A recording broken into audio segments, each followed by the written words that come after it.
Hello and welcome to Halftime Report. I'm Ekta Batra and with me is Mangalam Malu. Well, it's turning out to be a session where it is definitely a lot of caution on the street at this point in time because we are awaiting the US CPI data for the month of September. That's estimated to come in at around 8.1% versus around 8.3% on a month-on-month basis. So yes, there is a softening which is expected, but whether or not that comes through, whether or not the Fed expectations change is probably going to determine how the markets move. So at this point in time, we have the Bank Nifty, which is down over a whopping 650 odd points. We have the mid-cap index, which is down close to 350 points at this point in time. A lot of stocks at 52-week lows from the pharmaceutical space just went by for you. The likes of Biocon as well as Alembic, even financials are the ones which are trending lower this morning. Hi, Mangalam. Hi, today's weakness is quite violent, as compared to the other days where we did see some dips being bought into. Today's chart on the Nifty would tell you that at any point you sold,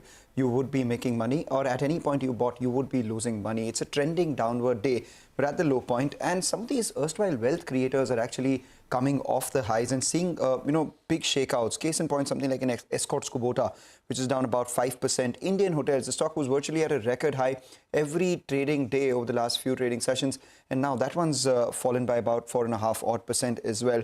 Samvardhana Motherson down almost 3%. ACC down 3%. So we're seeing big cuts across the board, and the advanced decline ratio is actually telling you the story of the day. Over the last few trading sessions, we've seen some bounce from the lows in the market from the levels where we currently are at. So let's see whether we bounce back or whether we go ahead and see a more violent correction, because through the course of the day we've seen the advanced decline widen, and now the red line is much above the green line.